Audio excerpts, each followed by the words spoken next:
So we'll do a combined meditation where we use the ideas of equanimity to unpack love and attachment in our own life.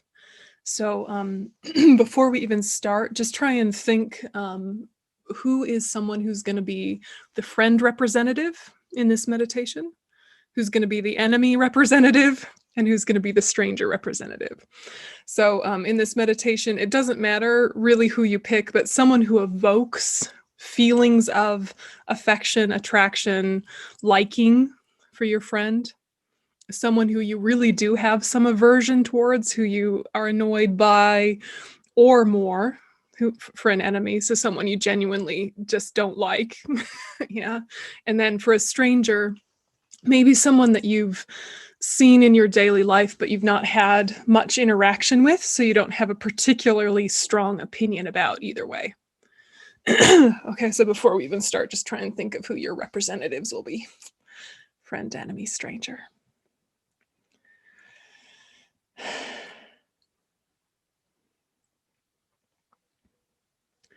And for your enemy, maybe don't pick the person that has cosmically devastated you or someone you love. Just pick someone that is annoying. Yeah. We can do a deep dive into the big harm givers. Actually, after lunch, I've got a forgiveness process that we'll look at. But for now, just pick someone who irritates you. Okay. All right, and then get yourself into a good meditation posture. Main thing being straight back.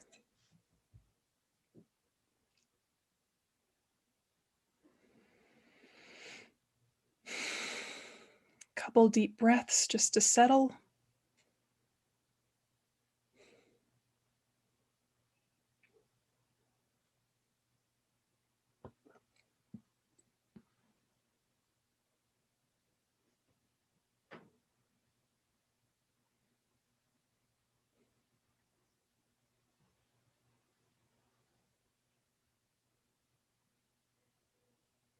And come back to your altruistic motivation that I'm doing this meditation and I'm doing this course and I'm doing these practices in general in order to develop my mind into its fullest potential for compassion and love, its fullest potential for wisdom. And all of this is in order to be of greatest benefit to both myself and others.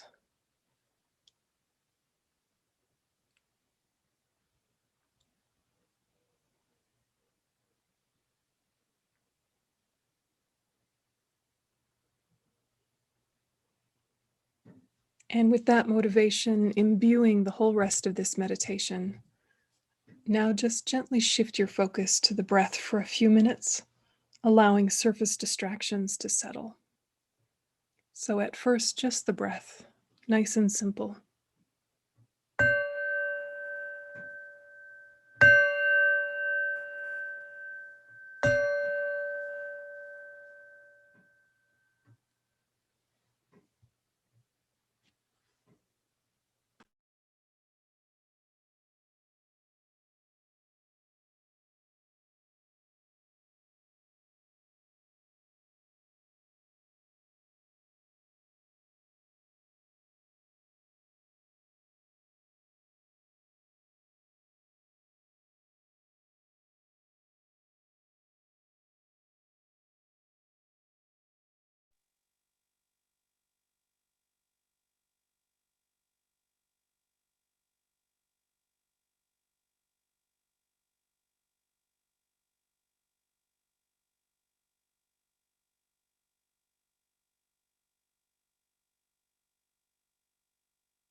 When you breathe in, you know that you're breathing in.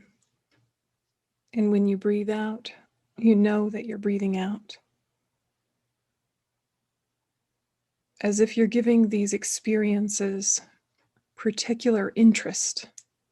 See if you can find your breath interesting as a way of focusing on it. Interesting without elaboration. A clear and bright focus. Choosing not to follow distractions.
And now shift to analysis.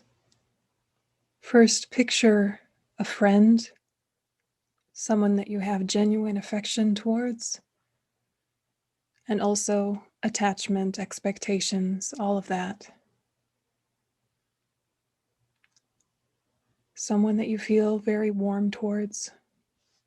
Picture them in the space in front of you.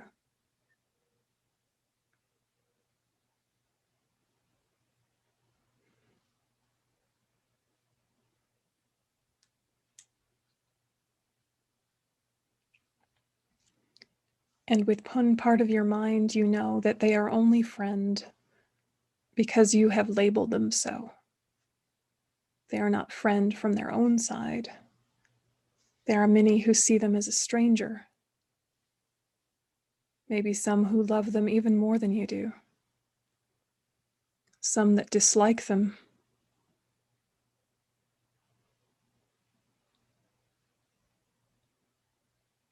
Some that understand them differently than you do.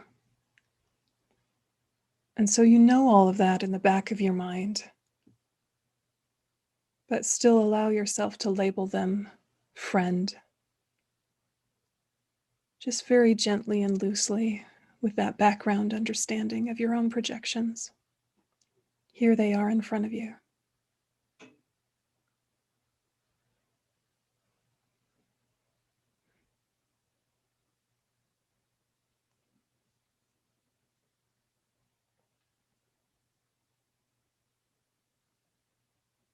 And as you think of them, try and think of your responses to them and divide them into loving responses and attached responses. And just think, when you label friend, what kind of attached expectations and demands do you make because of that branding? First, look at attachment and what it does to your sense of friend.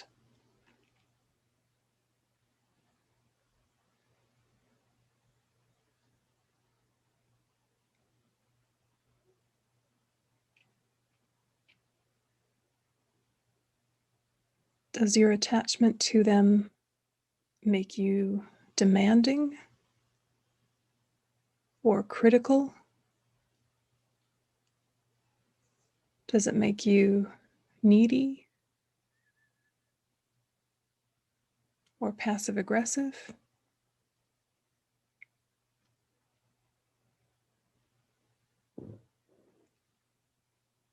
Just look into what it is for you when you're having an attachment response to your friend. What does it look like internally as well as your behaviors?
What kind of words are in your inner narrative towards them when you're having attachment?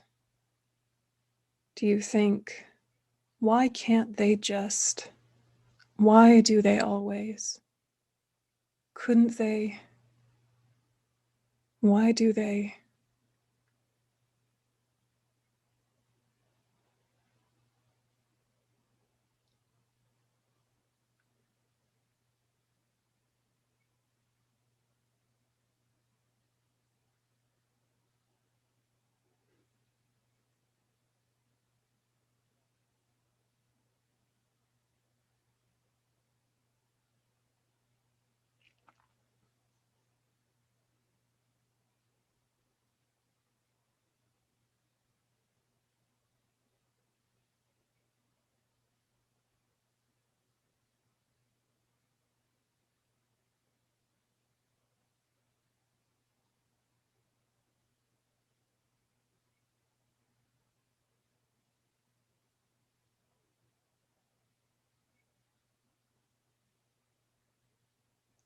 When we're having attachment, do we steamroller them with our words, telling them story after problem after story after problem without letting them get a word in edgewise?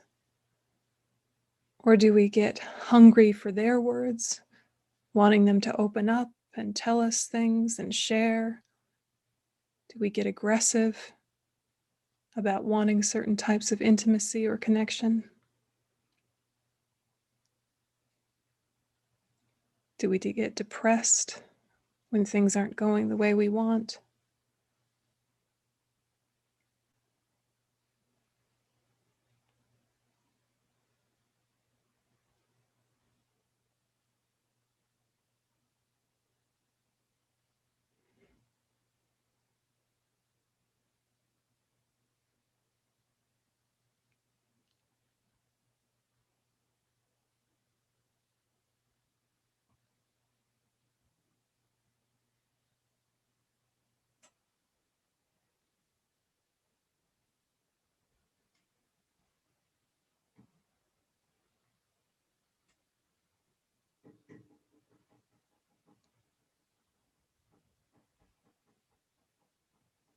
When our friend isn't doing what our attachment wants, do we get anxious, hungry, desperation feelings?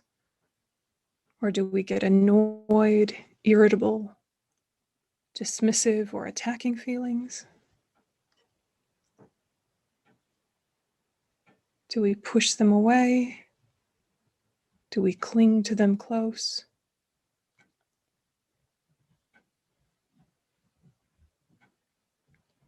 Find your own specific response so you can catch yourself in your own lie.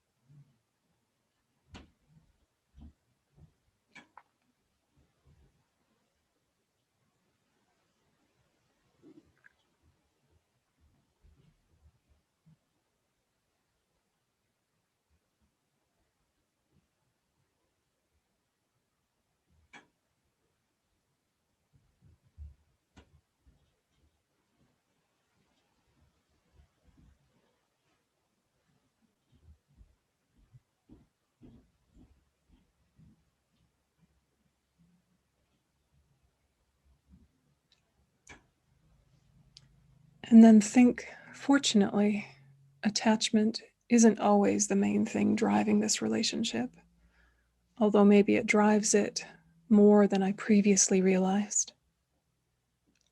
Shift to thinking about what this friendship is like when love is driving your motivations and behaviors. When you just genuinely want them to have happiness without any pressure or expectations or need for acknowledgement. When it's genuine love, what is it like for you? And what is it like for the relationship with this friend?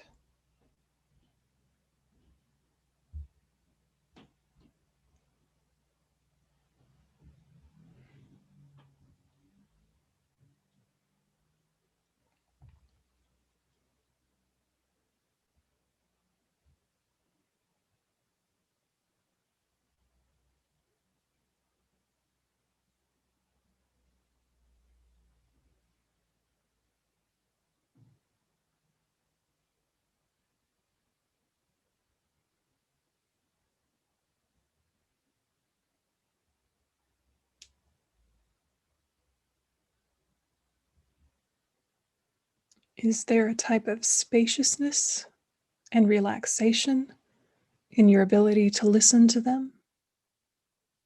Or when you have to speak? Does the love response carry with it a type of calm and contentment?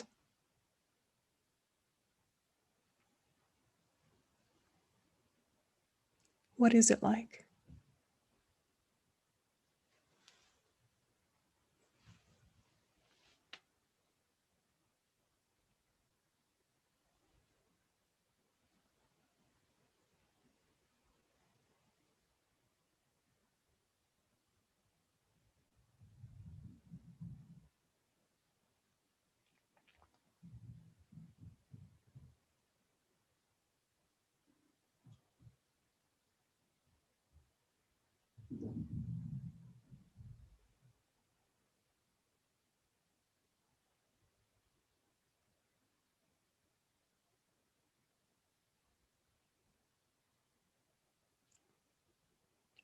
And so, as you compare now your love response to your attachment response, what are the key insights you're having about yourself?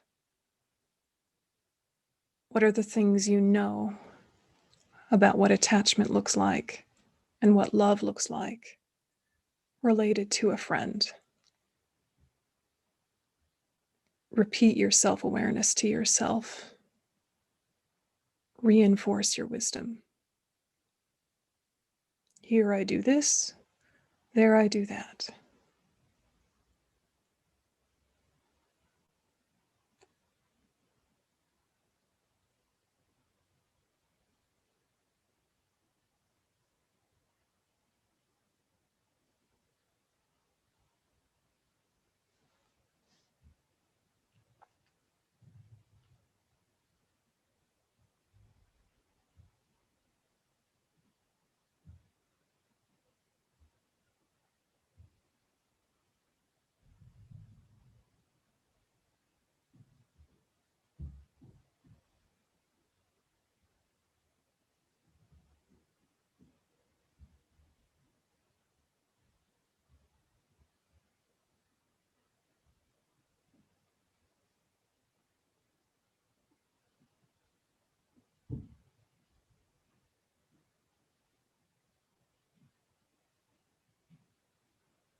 And so now shift and think about a stranger.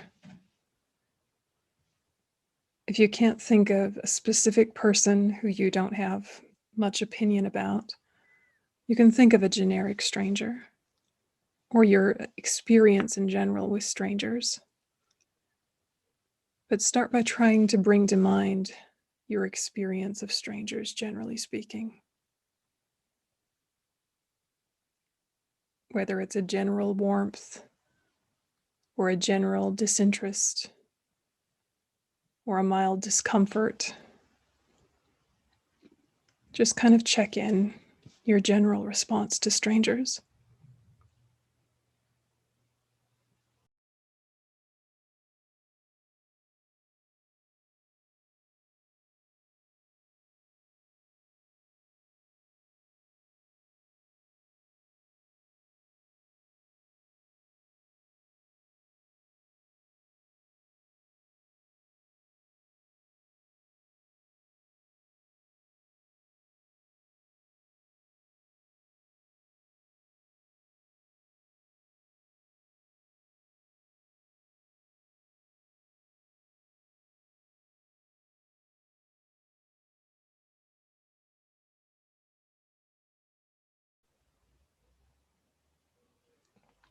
And then drill down into what it's like when you have attachment to strangers, when you have an unrealistic expectation of them,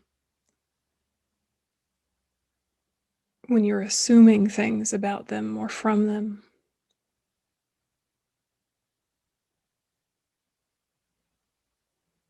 What happens? What is life like when there is this exaggeration of what is possible with strangers? What you feel should be the case. How is life?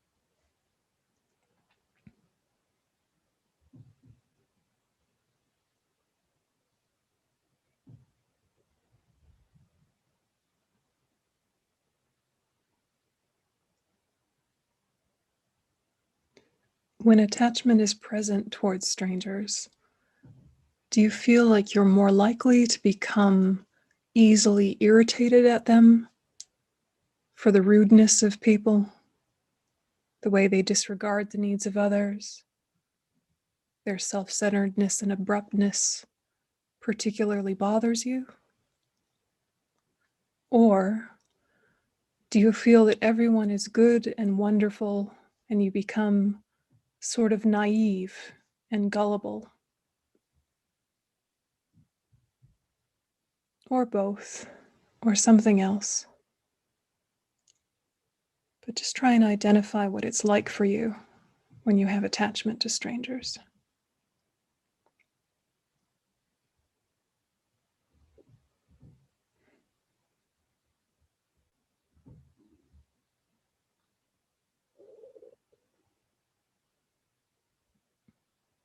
Try and pick up on your own inner exaggerations, making them too good or too bad or too unimportant.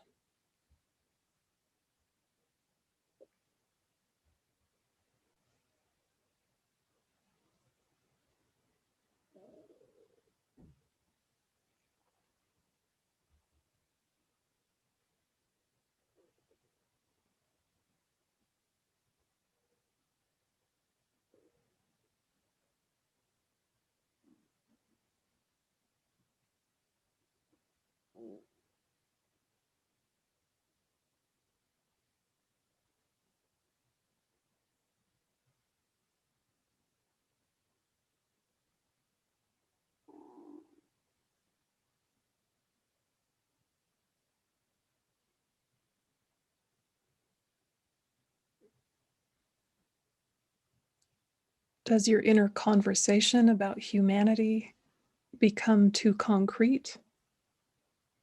Do you say things to yourself like, people are always, people are never, dot, dot, dot?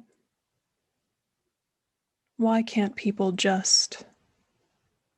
Why do people always, dot, dot, dot?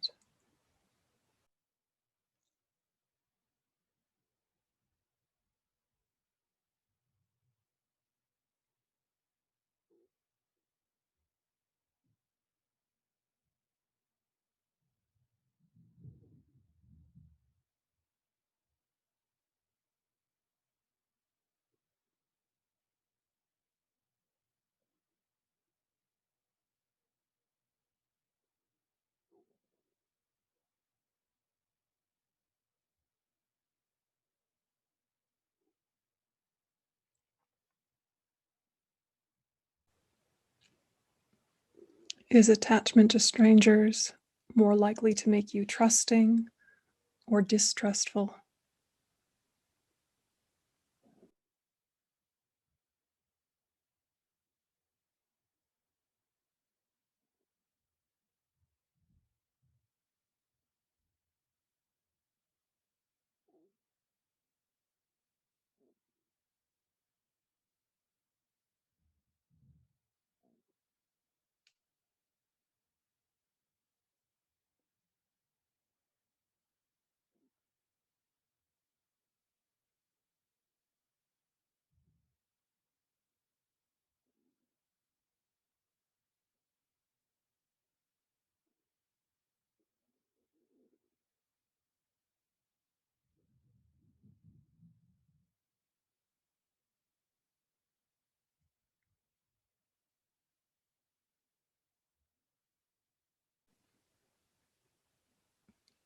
Do you expect strangers to notice and respect you?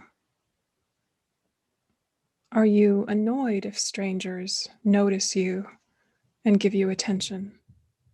Does it make you cringe? What is it you want from them when attachment is driving?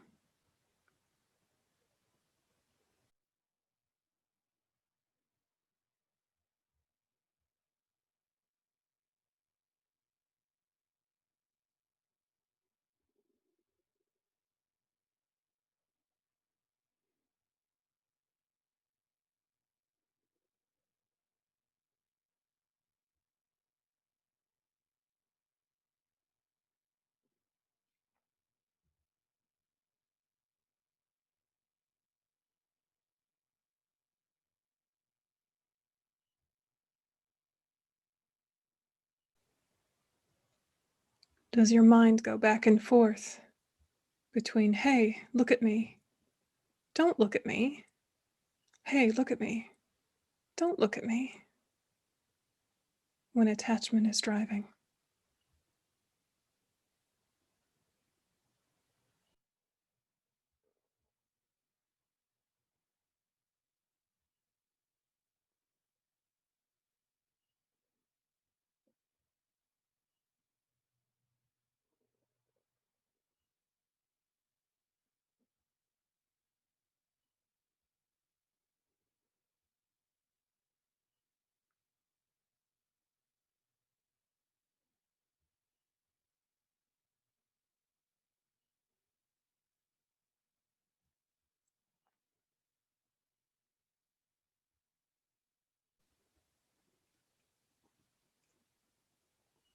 And so, very fortunately, we're not always being driven by attachment when around strangers.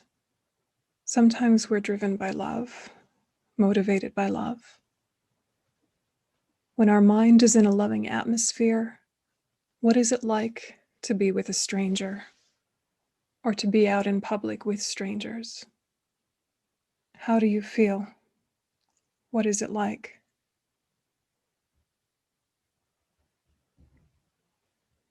Just wanting them to be happy. No pressure, no expectation.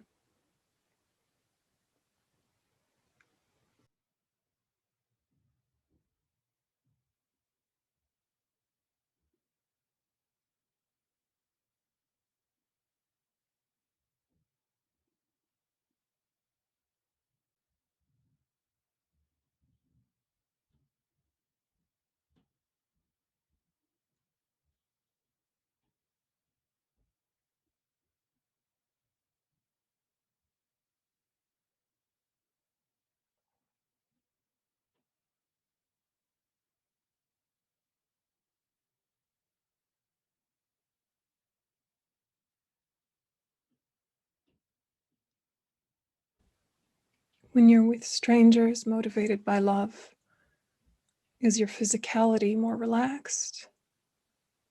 Is your mind quieter? Do you feel in flow, connected, even when not talking? Maybe there's gratitude and appreciation,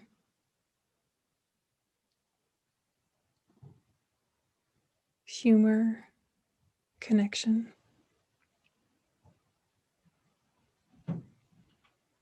Just try and touch those features that you know to be part of your loving response, as opposed to your attached response.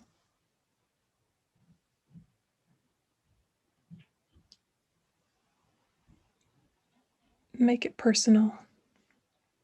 Be specific. Know yourself.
And again, reinforce your self-awareness by doing the comparison. When I'm with strangers, I'm like this when it's attachment. It's like this when it's love, as my underlying drive or motivation.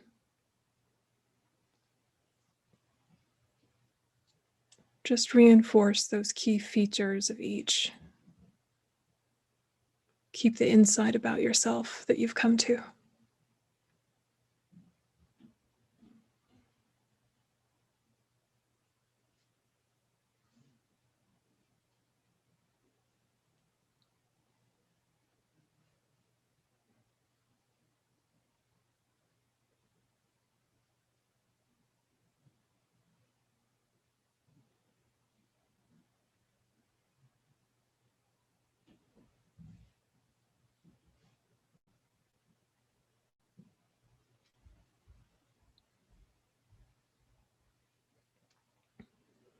And now shift to an enemy, or just someone that you really dislike. Even if you wish you had more warmth towards them, even if you wish you were more forgiving and open, you have enough self-honesty to realize, no, you really don't like them. There is aversion there. Try and think of a person like that in your life, who for whatever reason you simply don't want near you, who bothers you.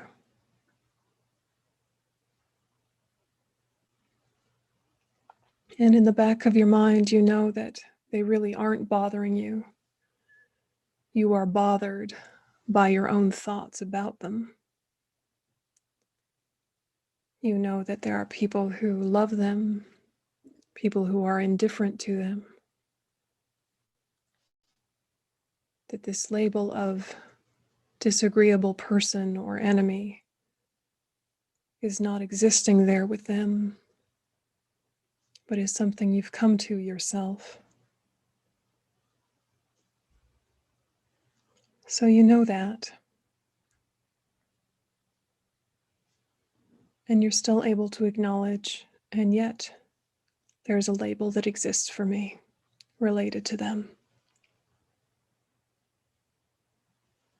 Bear witness to it. Know how you feel about them. Try and describe your thoughts and emotions about them to yourself, unfiltered and unedited. without excusing or justifying your reasons. Just honestly list, what do I think about this person?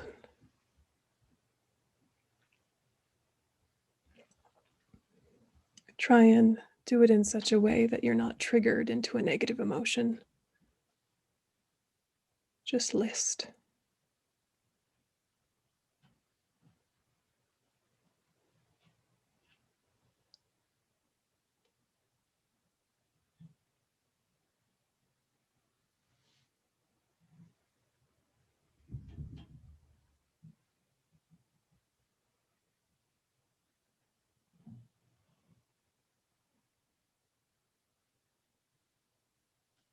And it doesn't feel like you have attachment towards them. It feels like it's just aversion.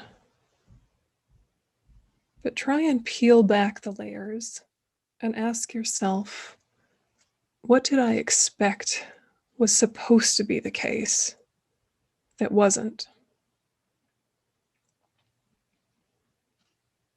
How did my attachment about humanity or people or relationships get thwarted by their behavior?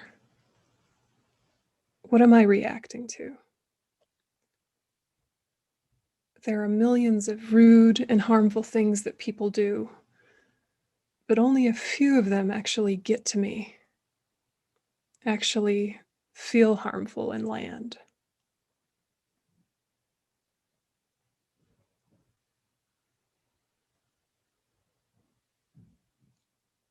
So ask yourself, what was supposed to happen that didn't? Or what did happen that wasn't supposed to? Some of that assessment might be perfectly logical and in alignment with reality and secular ethics, and some of it is probably exaggerated. So hunt for that exaggeration. Things that you thought were possible that simply weren't from this person.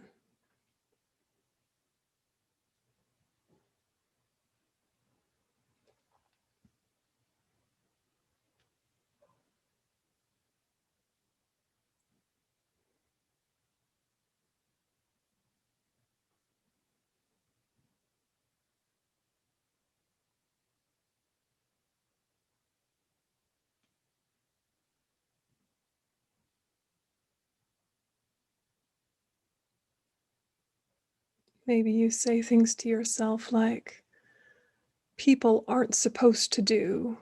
but they did. Or people are supposed to ... and they didn't. So try and separate what is reasonable about those observations from what is inflated and exaggerated and afflicted about those observations. Tease them apart.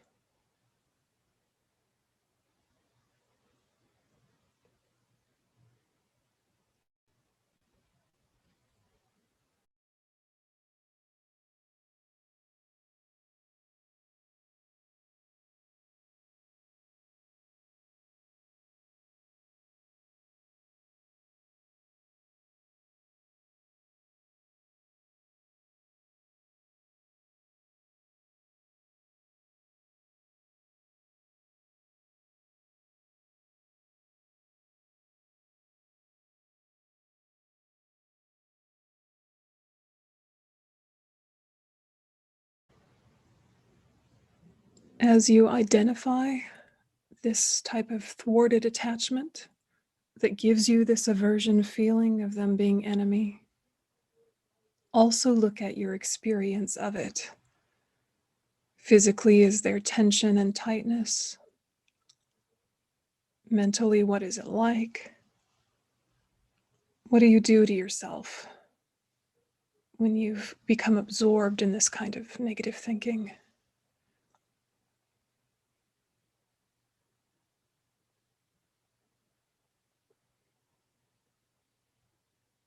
Be gentle with your examination, and also very honest.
And then shift to thinking about what it's like when you love your enemy, when you genuinely wish this person happiness.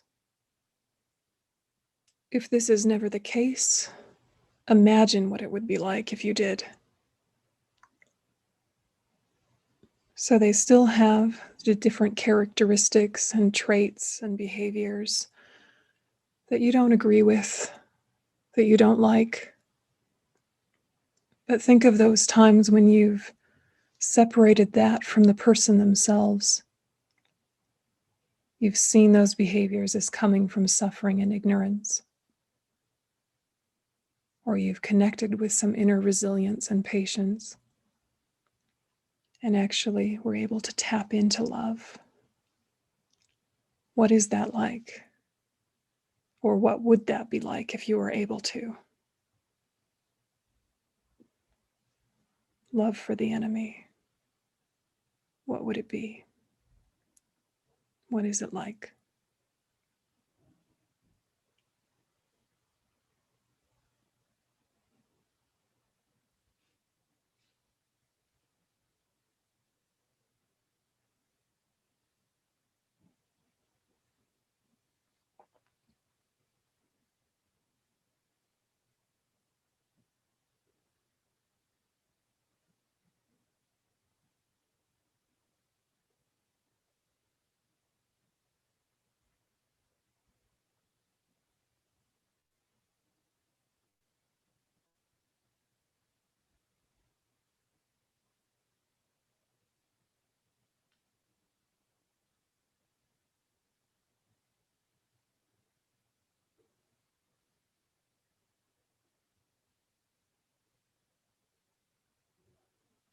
The experience physically, the experience mentally,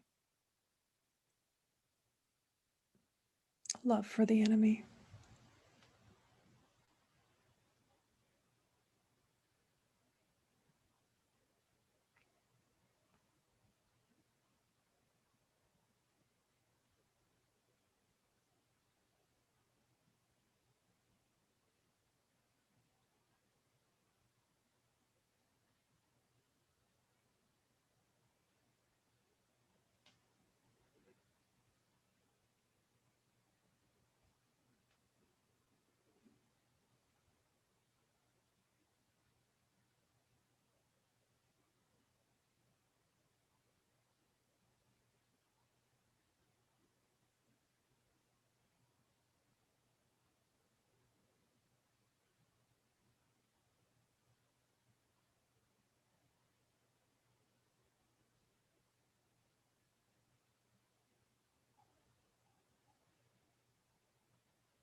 And again, reinforce your self-knowledge by comparing back and forth.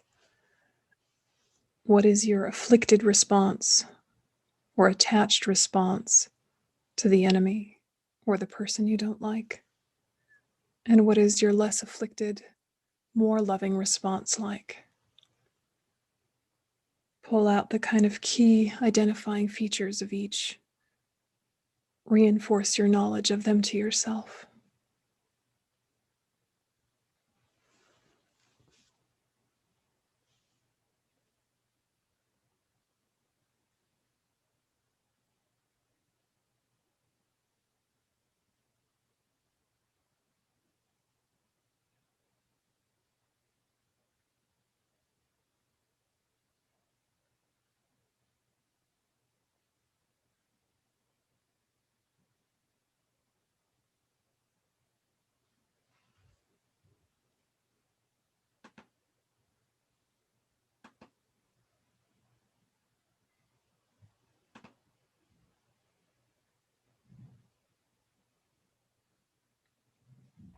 And dedicate all of the energy you put into this analysis to developing your fullest potential for the benefit of all sentient beings. Uigewadi Nyururang Lama Sange Drugyone Drowa Chingamalupa De Salagupa Sho Jantu Semcho Rinpoche Make Panam Ke Gyuchi Ke Wanyamba Me Pai Gone Gondu Pelwa Sho. And you can relax your attention.